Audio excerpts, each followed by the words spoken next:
klimaren aldeko herri ituna aurkeztu zuen gainera, Herenegun Gasteizen. Itun horren nondik norakoak ezagutzeko, gurekin dugu gaurkoan patearen beste alboan Mikel Otero, EH Bildu alderdiko legebiltzarkidea. Gabon, Mikel. Kaixo, Gabon. Gabon, Mikel, konta eguzu pixkat itun horretan zer planteatzen duzue? Bueno, ituna egiteko hausnarketa bat egiten du Euskal Herria Bilduk, eta ikusten du nola, alde batetik, nazio batuen kope sistematik, datozen albisteak eta datozen konpromisoak ez direla gaur egun aurrean dugun erronka klimatikoa asetzeko modukoak, eta ikusten ari gara, nazioarte mailan gauzak ez baldin badaude ondo ere, guk Euskal Herrian etxeko lanak egin behar ditugula, ezta? Eta etxeko lanak ondo egite horretan edo ondo egite bidean, ikusten dugu, nolabaiteko herri konpromiso bat hartu behar dugula, dugun egoera klimatiko eta energetikoari aurre egin, ezta? Hausnarketa horretan oinarritzen da, pixka bat gure proposamen politikoa, eta nolabait ere izan nahi du gonbite bat, herri honetako eragile politiko desberdinentzako, baina baita ere herritarrentzako eta eragile sozialentzako, nolabait ere jabetuz hau ez dela ez alderdi politiko batek, ez norbanakoek egin dezaketen lana, baizik eta, nolabait ere herri osoaren inteligentzia kolektiboa aktibatu behar dugula, eta, guztiok batera ekin epe luzerako estrategia batzuekin, ezta? Eta azken finean, herri ituna, klimaren aldeko herri ituna hori da eskaintza bat, elkarlanean aritzeko, non gu saiatzen garen, nolabait ere, zutoin batzuk ipintzen, oinarri batzuk ipintzen, hauen inguruan lana egiteko eta hauen inguruan estrategia iraunkor bat klima larrialdiari aurre egiteko Euskal Herrian. Erronka klimatiko hori aipatu egin duzu, horri aurre egiteko zein da zuek planteatzen duzuen ibilbidea edo? Guk hemen ikusten dugu, eta horrela dago planteatua gure oinarrizko edo hasierako dokumentua, esaten dugu hemen oinarri sendo batzuk jarri behar direla, ezta? Lehendabizikoa izango litzateke helburuen inguruan, kontutan izan behar dugu Ego Euskal Herrian, bai Araba, Bizkaia eta Gipuzkoa alde batetik eta baita Nafarroa bestaldetik, Ego Euskal Herria osoan, isuriak, CO2-aren isuriak, hau da, berotegi efektuzko gasak eragiten dituzten isuriak, munduaren bataz besteko baina askoz era handiago direla, eta baita Europar Batasunak baino handiagoak, eta ez hori bakarrik, baizik eta azken 30 urtetan izan dugun ibilbidea, isurien murrizka girela. Hau da, azkeneko 30 urtetan bakarrik 4,5 jaitsi dugu, Europar Batasunak adibidez 24 jaitsi duen bitartean, ezta? Emisio hauek, isuri hauek, jaistea oso importantea den neurrian, esaten dugu, lehendabiziko zutoina izan behar duela, Europar Batasunak bere buruari ezarri dizkion helburu klimatikoak gure egitea, gure ganatzea, eta, 2030 urterako, 55aren jaitsiera bat izatea hori izango litzateke lehendabiziko konpromisoa, eta, horretarako hainbat kontu planteatzen ditugu, desinbertsio batzuk egin behar dira, baliabide fosiletan, eta bar, ezta? Hori lehen zutoina izango litzake. Gero, badago beste kontu oso garrantzitsu bat, eta da, hemendik aurrera, gure gastu publikoa, hau da, gure aurrekontu amankomunetatik, azterketa bat edo berrazterketa bat egin behar dela, eragin klimatiko dituzte gure politika publikoak, ezta? Eta bereziki, inbertsioei eta azpiegiturei lotutako azpiegituren antolaketa bat egin behar da, eta baita ere, eta bereziki momentu honetan, Europako funtsetatik eratorriko diren hainbat inbertsio, zen momentu hauetan, nolabait ere, funts batzuk abian dira, eta funts horietatik egitasmo batzuk edo gauzatuko dira, ezta? Beste zutoin bat edo kontu klabe bat guretzako izango litzateke, nolabait ere klimaren inguruan gobernantza berri bat ezartzea, ezta? Klimaren inguruan eta energia trantsizioaren inguruan. Zer esan nahi du honek? Esan nahi du herritarren parte hartzea bermatu behar dela, bai ala bai, ez dago beste modurik, hau herritarren parte hartzarekin egiten da edo ez da egiten, ze azkenean honek aldaketa sozial handiak ekarriko ditu prozesu honek, eta nolabait ere hor hainbat elementu jarri. Alde batetik, batzorde desberdinak jarri behar dira martxan, gizarte kontseilu bat ezartzea proposatzen dugu, baita klimaren aldeko herritarren asanblada bat martxan jartzea, eta nolabait ere, agentzia energetiko publikoak Nafarroan sortzea, ze ez dago oraindik gaur egun, eta Euskal Autonomiaren kasuan, nolabait ere, energiaren Euskal Erakundea ere, pixka bat, bide honetan, gobernantza berri honetan, transizioaren bidean jartzeko, ezta? Hori izango litzateke beste zutoinetako bat, eta gero amaitzeko badaude beste zutoin pare bat, osagarriak direnak, baino guretzat zentralak direla prozesu zabal honetan, ze hemen ez gara ari bakarrik klimari buruz hitz egiten edo transizio energetikoari buruz hitz egiten, gauza askoz gehiagotaz hitz egiten ari gara, eta hemen politika birbanatzaile berriak eta tresna finantziero berriak behar ditugu, ezta? Nolabait ere, prozesu honek, enpleguaren munduan, nolabait ere gauzak asko nahastuko dituela agerian ikusten da, sektore batzuk galtzaileak izango dira, beste batzuk irabazle, eta honen inguruan, enpleguaren, banaketaren inguruan, eta ze enplegu mota sortzen ditugun horren inguruan, hemen ere, hor beste zutoin bat, adostutakoa, kontsentsuzkoa, jarri behar dugu, eta honekin zerga politika sistema berri bat, nolabait ere, transizio hau ahalbidetuko duen, fiskalitate berde bati, edo jasangarri bati lotutako hainbat aldaketa egin behar dira, ezta? Eta, azken finean, edo azkeneko oinarri bezala, iruditzen zaigu baita ere, hausnarketa serio bat egin behar dugula, gaur egun ditugun adierazle edo indikadore ekonomikoen inguruan, ezta? Gaur egun gure ekonomiaren osasuna barne produktu gordinaren arabera neurtzen da, baino argi dago datozen erronkei aurre egiteko produktu gordina bezalako adierazleak ez direla behar ditugun adierazleak, ze ingurumen externalidadeak edo ingurumen kostua ez baitu barneratzen. Beraz, iruditzen zaigu, etorkizunean beste adierazle batzuekin, kontu klimatikoa eta orokorrean ingurumenaren kontuak barneratzen dituzten beste adierazle batzuk behar ditugula, nolabait ere gure progresoa edo gure ongizatea neurtzeko, ezta. Pixka bat, horiek izango litzateke oso labur esan da, proposatzen ditugun oinarriak edo zutoinak prozesu honi ekiteko. Puntu asko aipatu egin dituzu, Mikel, banan-banan edo pixkate juteko. Gizarte mobilizazioa, zuk esan duzun bezala ezinbestekoa da erronka honi aurre egiteko. Nola ikusten duzue gizartea afera honetan? Ikusten dugu, eta horrela, inkesta eta prospekzio zoologikoek esaten dute herritarrengan kezka, klimaren inguruko kezka, lehentasun bat dela, jendea etorkizunari begira, edo etorkizunari begiratzen diola, kezka handiarekin badakielako klimaren inguruan nolabait nahasmen bat etorri daitekela, baina gero, egia da, hortik datorren kezka eguneroko ekintzetara pasatzea ez dela izaten hain erraza, ezta? Askotan kostatzen zaigu pixka bat, egunero gure egiten ditugun ekintzak edo gure bizimoduak edo gure kontsumoak eta abar, gero horrek klimarekiko zer eragin duen lotzen ez da erraza izaten, ezta? Esan nahi dudana da honekin, bai alderdi politikoetatik eta bai administrazioetatik, instituzioetatik eta abar, hemen pedagogia lan bat ere egin behar dela, iruditzen zaigu baita ere, nolabait ere hemen potentzial mobilizatzaile bat dagoela gai honen inguruan,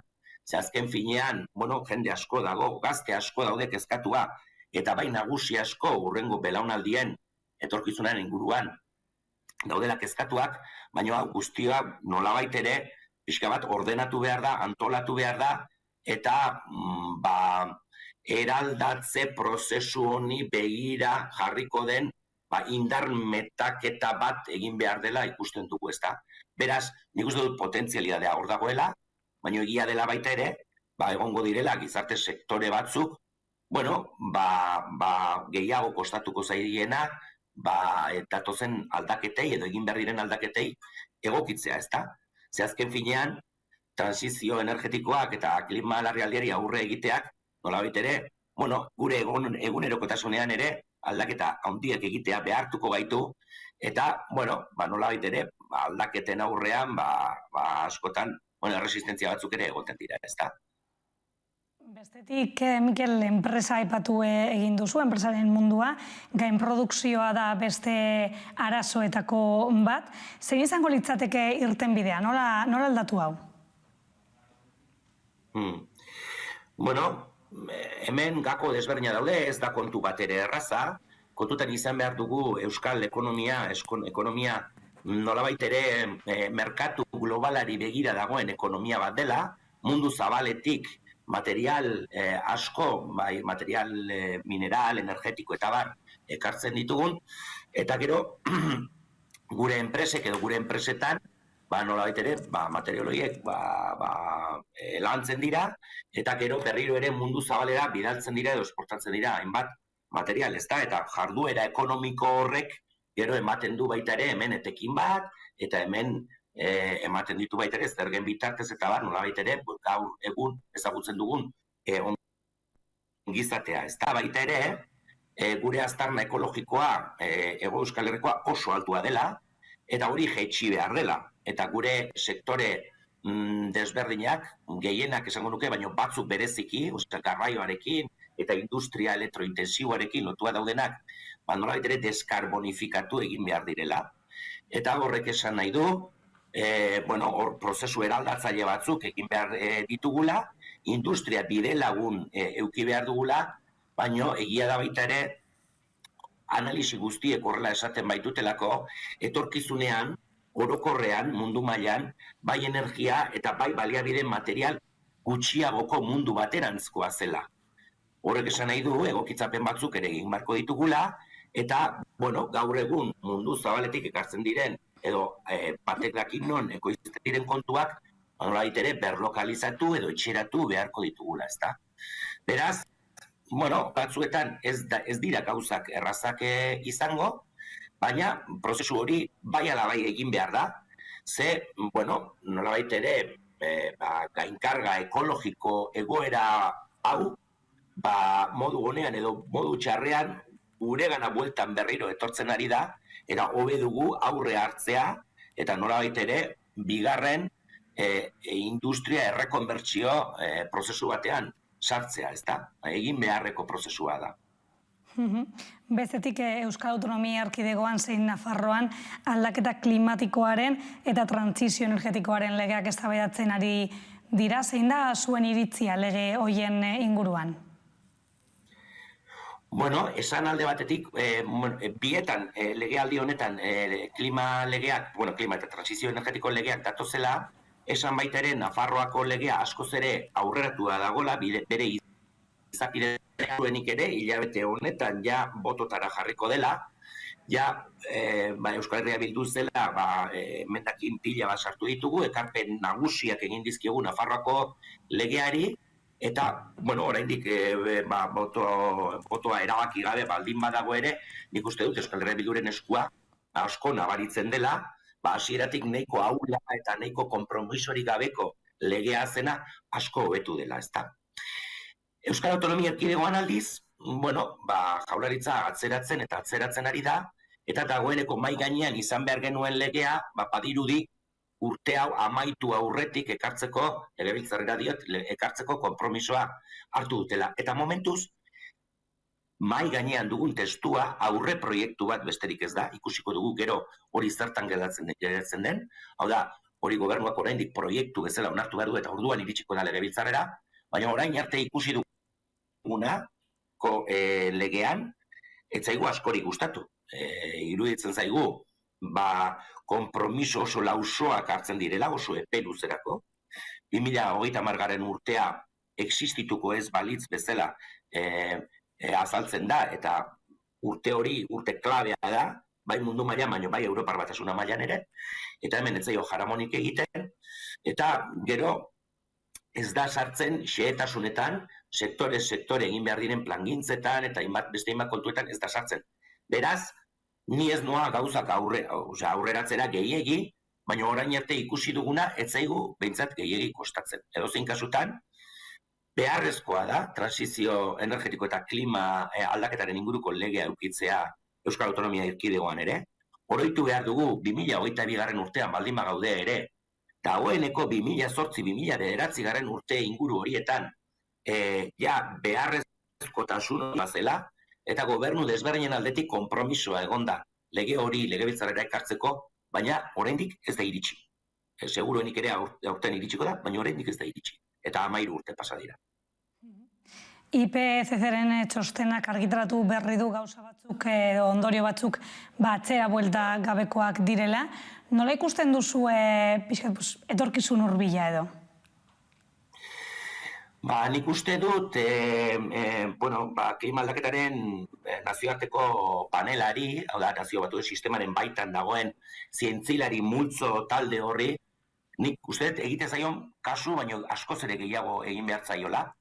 Iruditzen zait urteak daramatzatela abisuak ematen, urteak daramatzate zientziarik onena aztertzen eta plazaratzen duten azterketa bakoitza aurrekoa baino kezkagarriagoa da, eta oraingo honetan ere berdina ikusi dugu. Kalteak orokortuak izaten hasiak direla, kalte batzuk atzera bueltari gabeko kalteak direla, eta esan digute beste kontu bat, nik uste dut Euskal Herrian eta orokorrean lehen mundua deitzen zaion horretan oso kontutan hartzekoa izan beharko lukena. Eta da, alde batetik, planetaren erdia, eta planetaren erdia biztanletan da 3.500 milioi pertsona inguru, hau da, barbaridade bat. Daude momentu honetan, klima larrialdiaren ondorioz etorri daitekenaren egoera zaurgarri batean. Baina ez du esaten hori bakarrik, esaten dute, zonalde pobreenetan aukerak daudela 14 aldiz gehiago klima larrialdiaren ondorioak pairatzeko ipar globalean. Eta isuriak historikoki aldrebes izan dira. Askoz gehiago isuri ditugu ipar globalean edo herrialdea aberatsetan. Planeta osoarena da, baina erantzukizun oso ezberdinduak ditugu. Eta ez da bakarrik hurrengo belaunaldiekiko ditugun erantzukizunei aurre egin behar diogula, klimaren erronkari aurre sendo eginez, baizik planetaren beste erdiari edo erdi pobreen horrekiko dugun erantzukizunagatik ere erronka hau serio hartu behar da, ezta? Eta amaitzeko, Mikel, zergatik aurkeztu duzue ituna momentu honetan, batasunerako aukerak ikusten dituzue? Bueno, iruditzen zaigu, herri honek badituela, hori, aspaldidanik edo egiten ari garen hausnarketa bat da, ezta? Herri honek baditu, hamarkada hau erabakigarria da gizateriaren historian, ez da horrela ikusten dugu. Ekologikoki mugak hor ikusten dira adibidez, eta, zentzu horretan, krisi ekologiko baten aurrean gaude, erronka demografikoa, edo erronka digitala, edo hezkuntzaren inguruan dugun erronka, baditu gain bat erronka, ez da? Eta Euskal Herriak erabaki du, herri honek bere aurrean, bere mailan dagoeneko dituen erronkei aurre egingo diola, eta nolabait ere hemen lidergo batzuk behar direla. Hau askoz haratago doala, lau urteko hauteskundeetatik haratago doala, eta nolabait ere badaudela gai batzuk, klimaren erronka bezala eta transizio ekologikoa eta energetikoaren erronka bezala, eguneroko eztabaida politikotik haratago joan behar duela, eta non kontsentsu minimo batzuk lortu behar diren agente politiko ezberdinekin. Hori da planteamentua. Horregatik egiten dugu orain. Egiten dugu baita ere, kontziente garelako, legealdi honetan, klima aldaketaren eta transizio energetikoaren legea mai gainean jarri behar dugulako. Eta lege horretu beharko genuke, gu proposatzen ari garen herri itun edo herri eskaintza hau nolabait ere islatzeko. Legean bakarrik ez, gauza askoz ere gehiago aldatu behar dira. Baina legea ere, legeak ere oinarri honen ematen digu, lege horren gainean, estrategia energetiko, klimatiko integral bat egiteko, eta hortik eratorrita, egin beharko diren plangintzak egiteko. Beraz, egoeraren larritasunagatik, eguneroko ikamika politikoaren gainetik gelditzen den kontu bat delako, eta unea hau delako. Hamarkada honi behar bezala aurre egiteko gai honetan. Mezu horrekin geratzen gara, Mikel, mila esker gurekin gaur egoteagatik. Bale, eskerrik asko zuei. Besarkada bat, agur. Berdin, agur. Eta zuek ez mugitu, Solasaldia.